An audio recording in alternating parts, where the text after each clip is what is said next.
왕의 궁궐 생활이 어땠을까가 200년 전에 그려진 동궐도에 펼쳐집니다. 왕은 매일 새벽 서너 시면 일어나 대신들이 참여하는 조회를 연 다음 동트기 전 편전에 들러 업무에 들어갔습니다. 하루에 10,000가지 일을 처리한다 하여 만기친남이라 했을 만큼 과중한 업무에 시달렸던 왕은 가끔씩 왕비와 함께 비밀의 정원을 찾아 휴식을 즐기곤 했죠.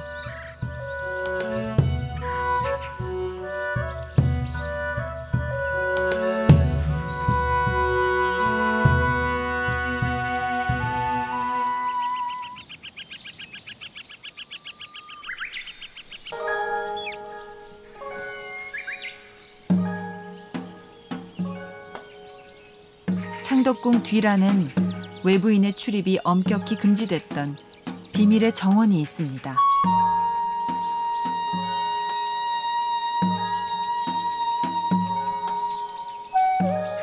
왕을 비롯하여 왕비와 왕세자가 종종 찾아와 자연을 벗하며 휴식을 취하던 곳이죠.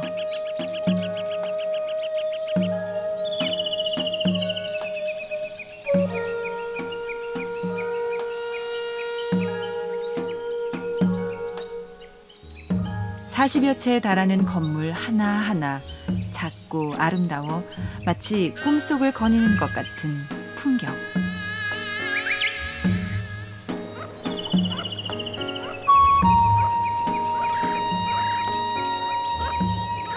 이런 화사한 자연이 있었기에 심지어 침실에 들짐승이 들어도 왕비는 너그럽게 받아들였습니다.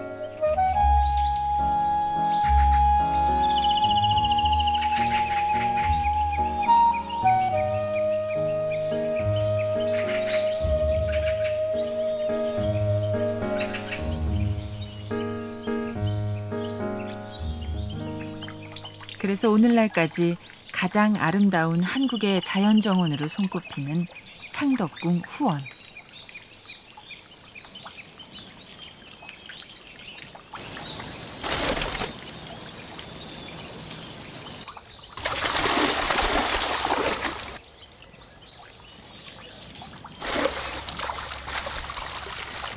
후원은 모든 생명을 존중하고 받아들여 함께 살고자 했던 왕과 왕비의 배려였습니다.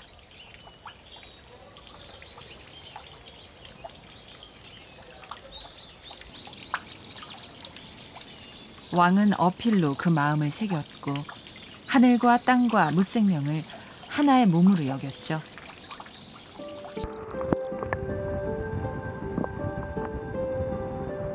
그것은 어떤 미물도 귀하지 않은 것 없고 배우지 못할 게 없다는 겸손이었습니다.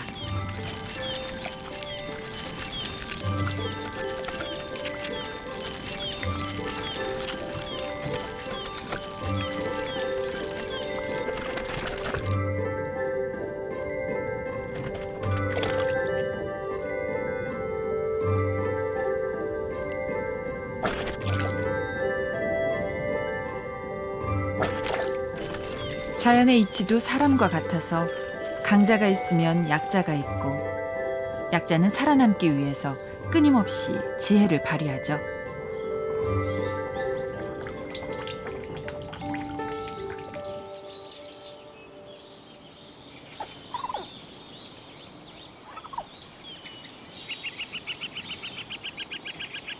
봄의 숲은 삶이 그려낸 무늬로 가득합니다.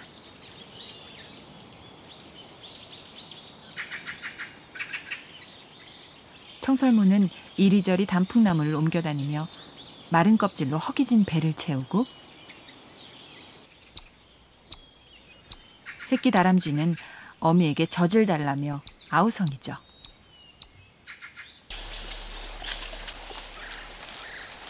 하지만 쉬 젖을 물리지 않고 나무를 옮겨다니며 새끼들을 유인하는 어미.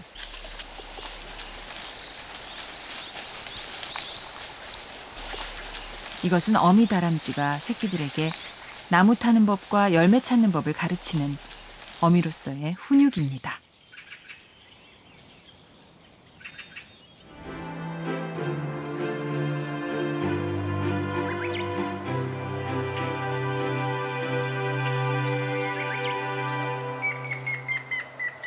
주변엔 우람한 나무들을 심었습니다. 계절이 어떻게 변하는지, 또 나무의 품에 어떤 생명들이 어떻게 살아가는지를 배우고자 함이었죠.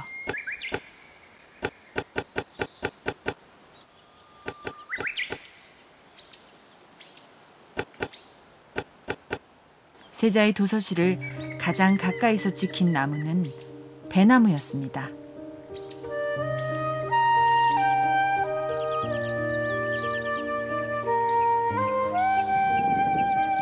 배나무는 왕실의 상징이었고 세자의 곁에 심어놓은 건 근본을 잊지 말라는 당부였죠.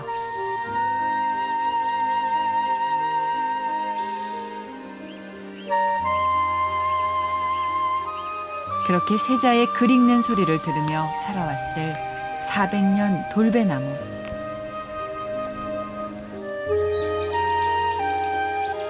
이 돌배나무는 그동안 얼마나 많은 열매를 품어서 키워왔을까요?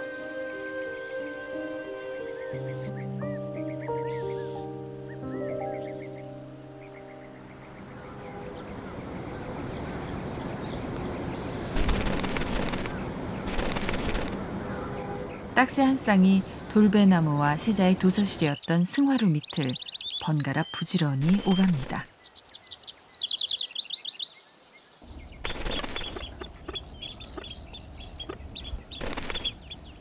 새끼들이 부쩍 자라있는 까닭에 어미는 먹잇감을 구하랴 배설물을 갖다 버리랴 온종일 쉴 틈이 없죠.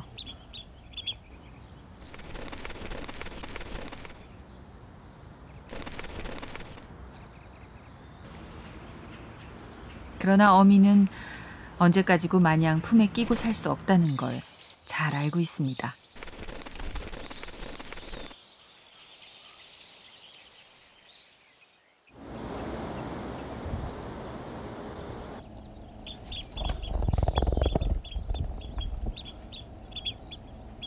매정하지만 이제 새끼들을 떠나보내야만 하는 어미.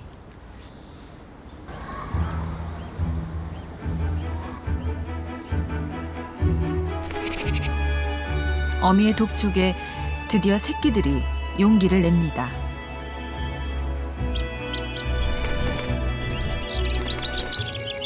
어쩌면 이 먹이는 새끼가 앞으로 잘 살아내기를 바라며 주는 어미로서의 애틋한 마음이겠죠.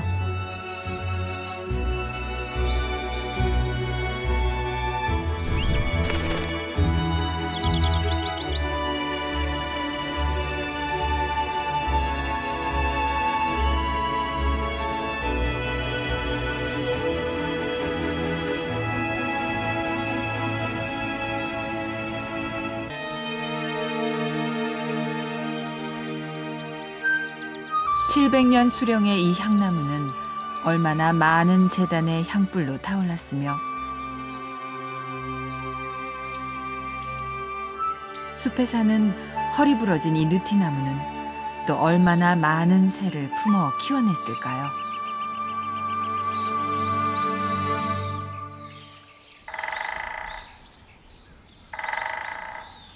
생명의 어머니인 숲.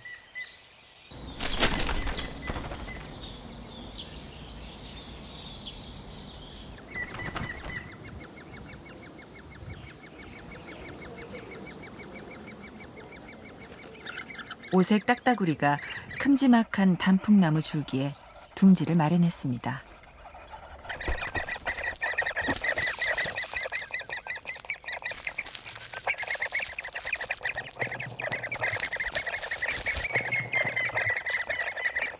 오색 딱따구리가 단풍나무에 둥지를 트는 것은 줄기가 매끄러워 누룩뱀이 쉽게 타고 올라올 수가 없기 때문이죠.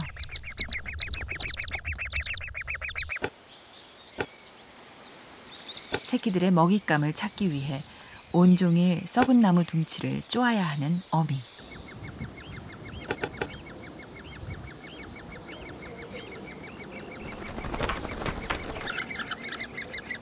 어미의 기척이 들리자 새끼들이 먹잇감 경쟁을 벌입니다.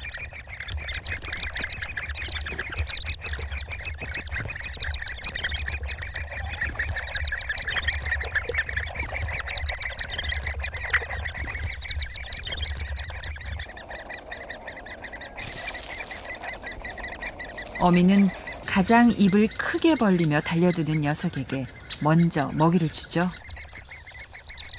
새끼를 강하게 키우려는 어미의 본능입니다.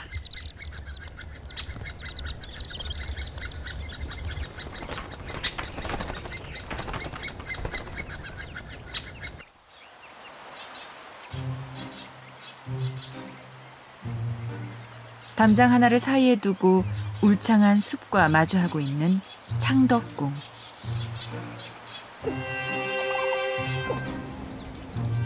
그 창덕궁 용마루 위에 앉은 다람쥐 가족.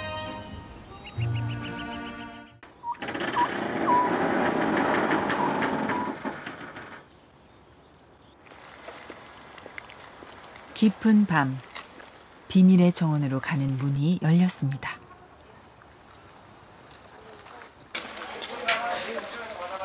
관람객들에겐 창덕궁이 들려주는 밤의 이야기를 엿볼 수 있는 가장 좋은 기회죠.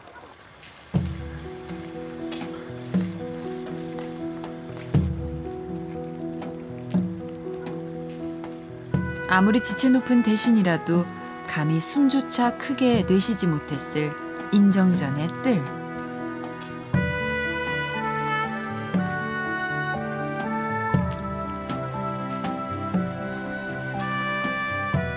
한나라의 무게를 짊어진 듯 왕의 책무와 엄중함이 느껴지는 옥좌.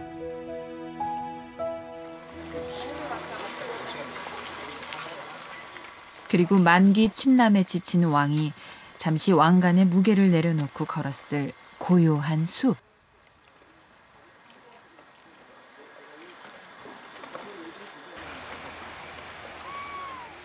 새조차 숨죽이며 바라보는 길을 걷다 보면 어느새 비밀의 정원에 닿습니다.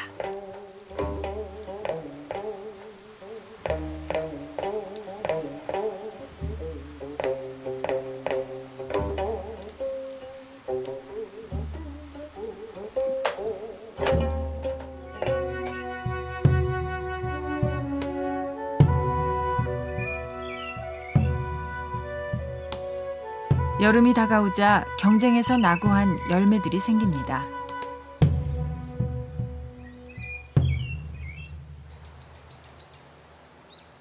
세자의 도서실을 지켰던 승화루 근처의 돌배나무 아래.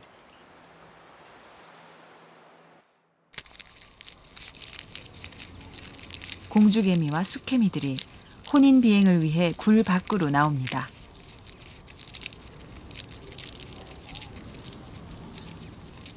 지하 왕국에 살다 처음으로 빛의 세계에 나온 공주개미.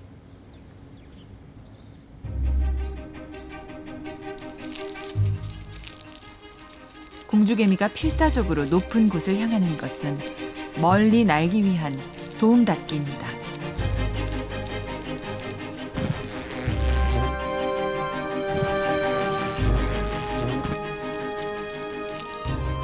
그러나 이때가 가장 위험한 순간.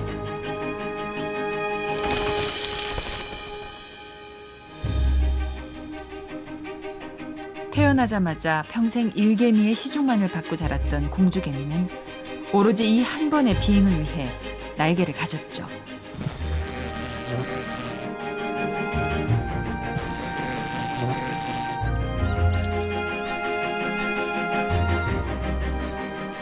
수천 수만의 공주개미들이 수개미와 짝짓기 경쟁을 벌이고 있을 이곳.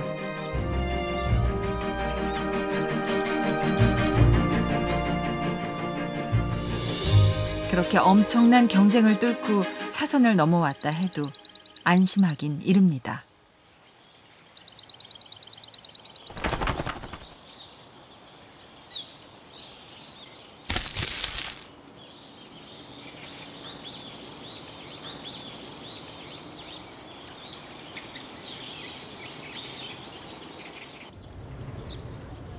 몇백 마리의 도전자 중 극히 일부만 혼인에 성공해 이제 쓸모없어진 날개를 떼고 공주가 아닌 여왕의 자리로 등극하죠.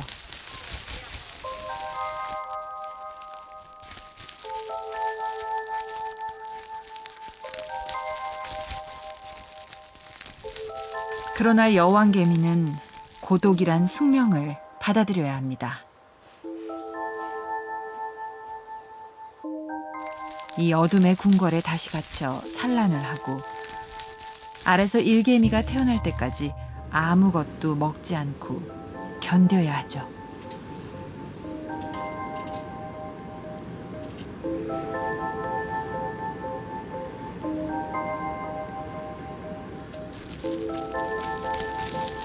우리에겐 작고 흔한 개미로 보이지만 이처럼 여왕개미에게 작은 알 하나는 자신의 목숨을 걸고 얻어낸 너무나 절박한 존재죠.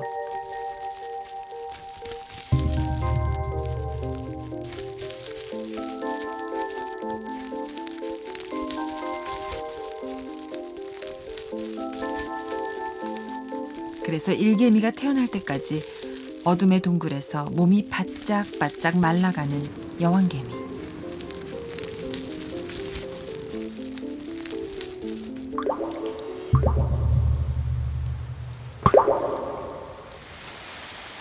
세조는 이런 개미의 움직임까지 눈여겨봤던 것입니다.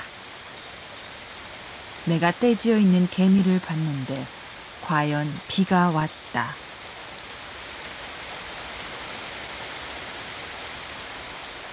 새 집에 있는 날짐승은 바람 부는 것을 알고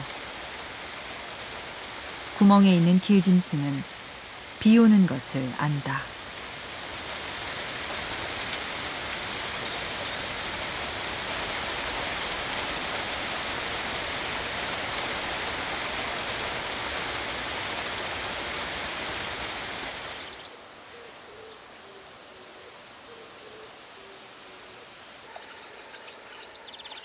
왕비가 친잡내를 행했던 뽕나무는 올해도 어김없이 탐스런 오디를 달았습니다.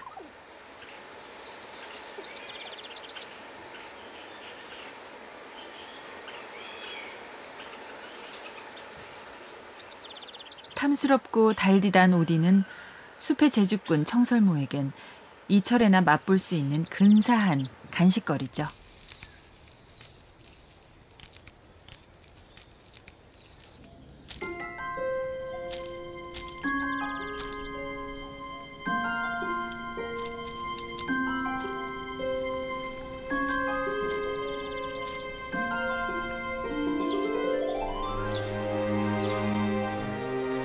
한 그루의 나무는 이렇듯 때로 놀라울 만큼 크고 아름다운 기적을 만들어냅니다.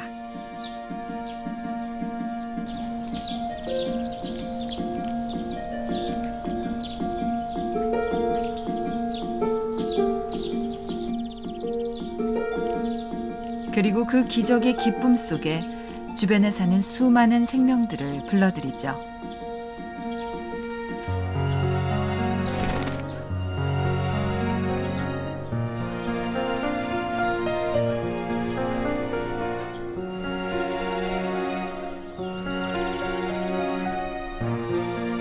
바람 속에 섞여 있는 달콤한 오디향에 이끌려 이곳까지 찾아온 너구리.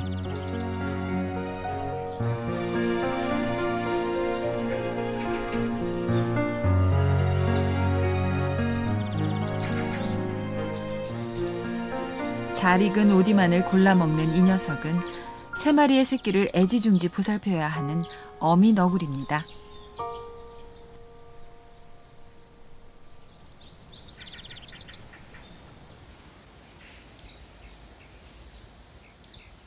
수컷이 종종 멀리까지 먹잇감 사냥을 나가면 암컷은 이렇듯 새끼들과 함께 시간을 보내며 보호자로 살아가죠.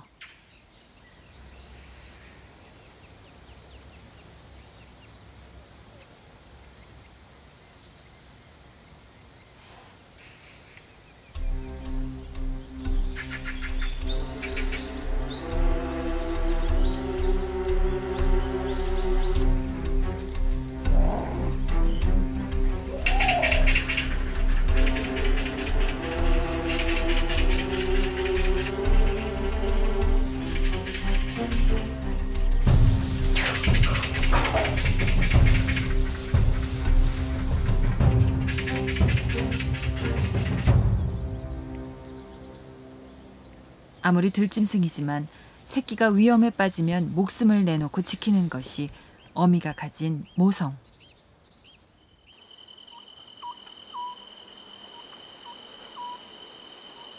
성종실록은 모성을 이렇게 기록합니다. 하물며 새, 짐승 같은 미물도 그 자식을 사랑할 줄 모르는 것이 없으니 이것이 자연의 이치다.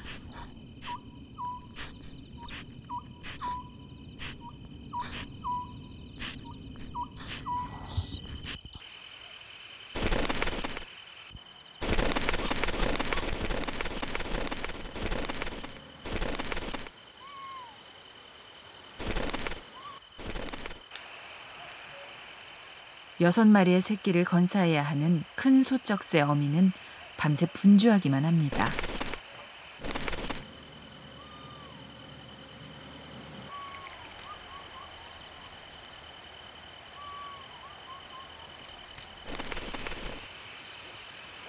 이는 부화한 새끼들이 둥지를 떠날 때까지 20일 동안 매일 반복되는 일상이죠.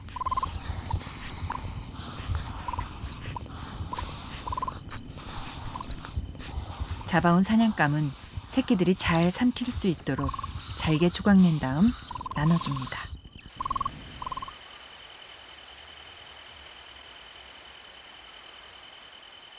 새끼들에게만큼은 애틋하게 작동되는 모성의 힘. 이것이 비밀의 정원에 남아있는 살아있는 본능입니다.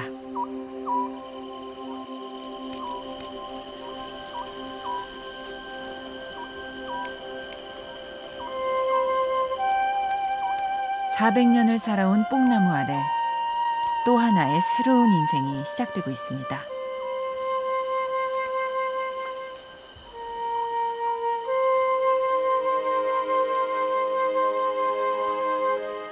뽕나무 뿌리에 의지해 오로지 이날만을 위한 인고의 시간을 견뎌왔을 매미.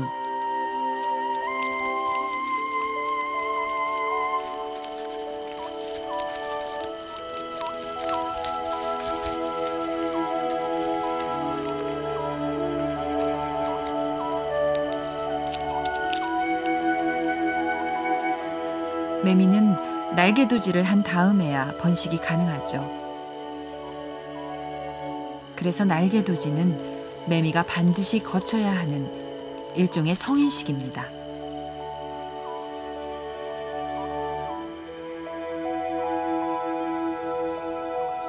단 일주일을 살기 위해 견뎌냈던 7년의 시간.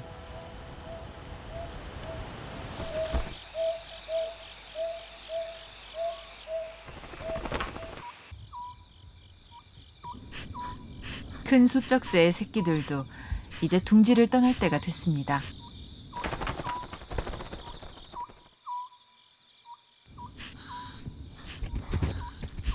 그동안 어미는 오로지 이 새끼들만을 위해 살아왔죠.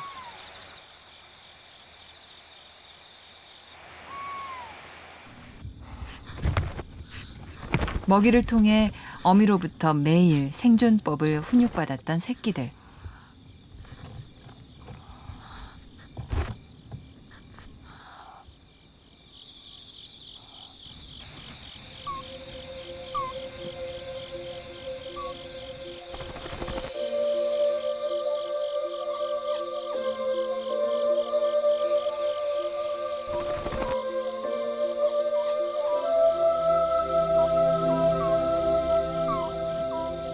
이제 새끼들은 어둠을 볼 수 있는 눈과 날카로운 발톱, 어미가 매달아준 날개로 스스로 사냥하며 숲에서 살아갈 것입니다.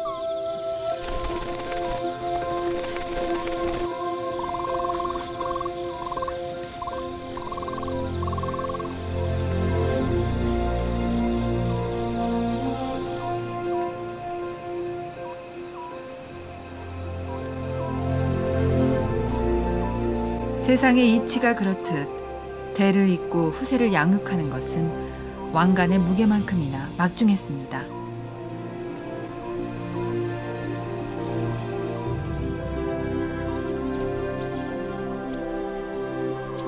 모든 생명은 자신의 자신의 역할을 충분히 해냈을 때 스스로 아름다워집니다.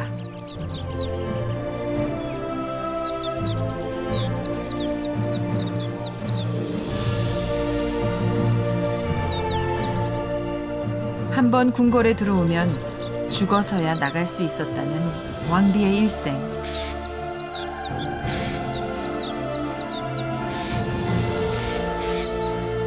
그것이 국모의 생애이자 화려함 뒤에 감춰진 왕비의 간절한 모성이죠.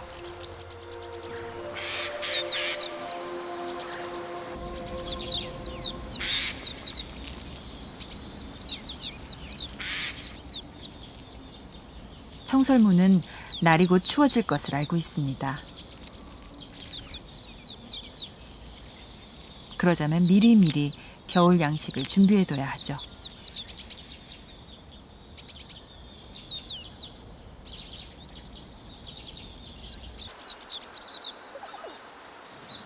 지난 계절 열매를 달아 수많은 생명을 품어왔을 나무.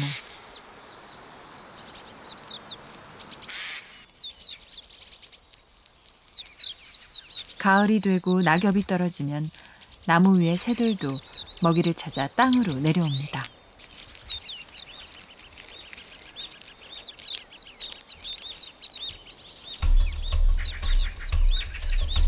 이때가 새들에겐 위험한 순간이죠.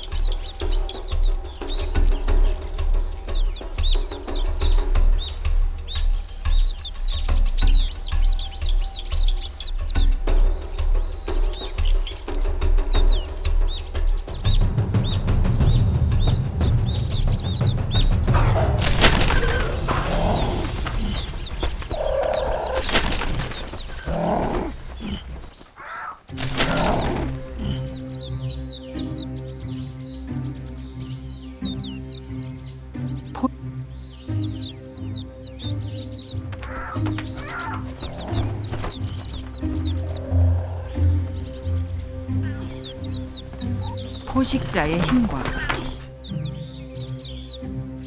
약자의 두려움.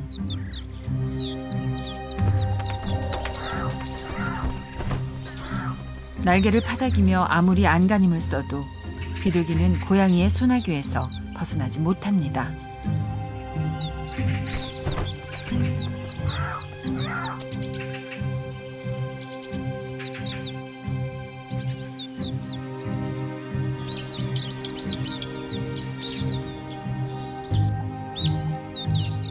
이렇듯 평화로워 보이지만 늘 강자와 약자가 공존하는 냉혹한 숲의 세계.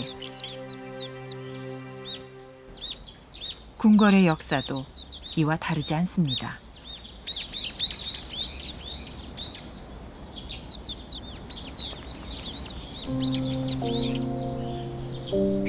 세자의 도서실 승화루 아래에 터를 잡은 낙선제.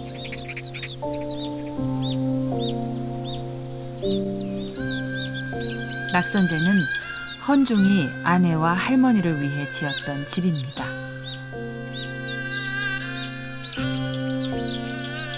그러나 이곳의 마지막을 지킨 사람은 덕혜옹주였죠.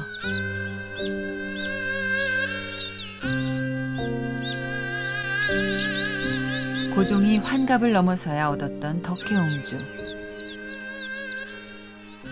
그러나 망국의 서름을 아는 채 일본에 끌려가 강제 결혼했고 쉰이 넘어서야 이곳에 돌아왔습니다.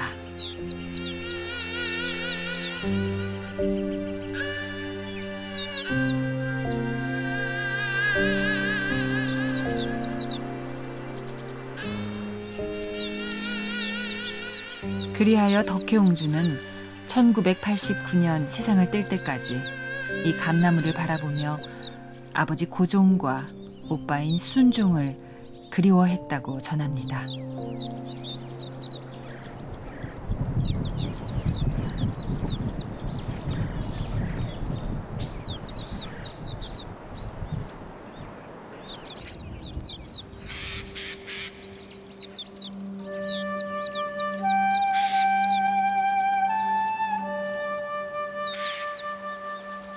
지금도 승화루에서 또박또박 그립던 세자의 목소리를 기억하고 있을 돌배나무.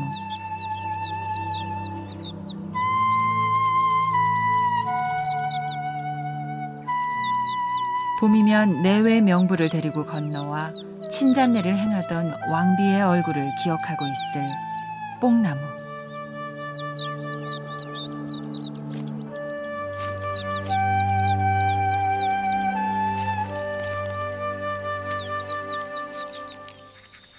오랜 세월이 흘렀지만 이 나무들은 여전히 제자리에서 제 일을 하고 있습니다.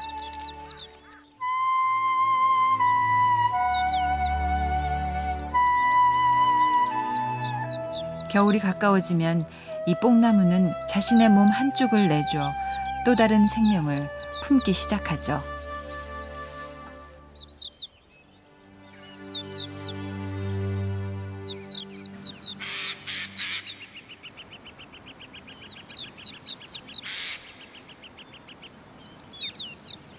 천만이 넘는 사람이 살아가는 도시 복판에 이토록 너른 품의 숲과 궁궐이 함께 있는 건 매우 드문 일입니다.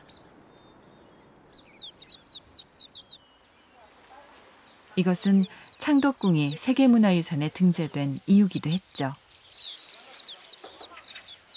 오늘도 수많은 사람들이 창덕궁 비밀의 숲을 찾아 왕과 왕비가 걸었을 길을 걸으며 지난 시간을 떠올립니다.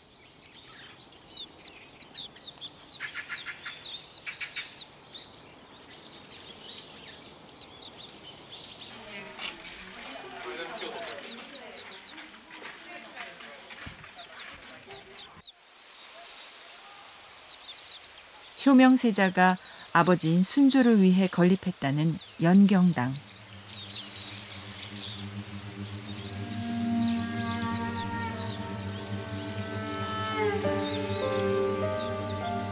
연경당은 본체, 사랑체, 행랑체가 모두 마당을 향해 개방돼 있습니다.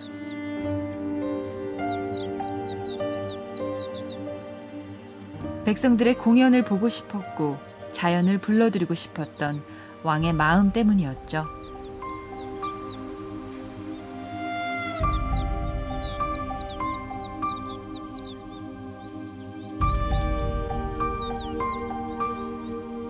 어미 왕사마귀가 알집을 남깁니다.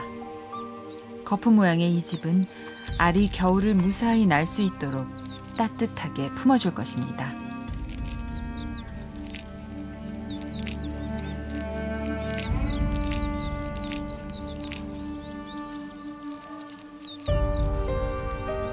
필사적으로 벽을 붙잡고 자신의 임무를 끝마친 어미 왕사마귀.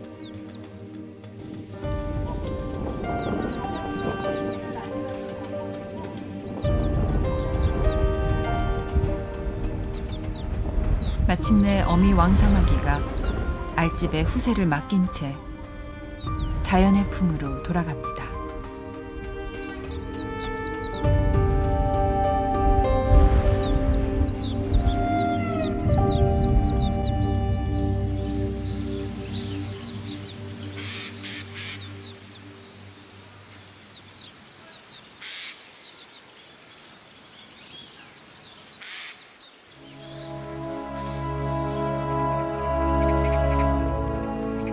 자연은 늘 서로를 품고 품을 때 아름다워집니다.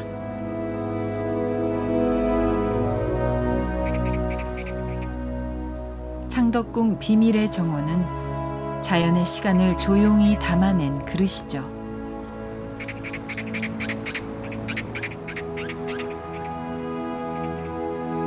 역사란 과거를 보는 창이지만 지금의 우리를 보는 거울이기도 합니다.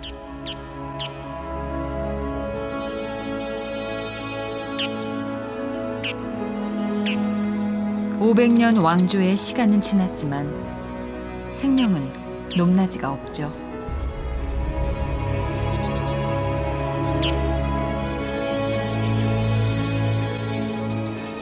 창덕궁은 모성의 힘이 만들어낸 시간의 숲입니다.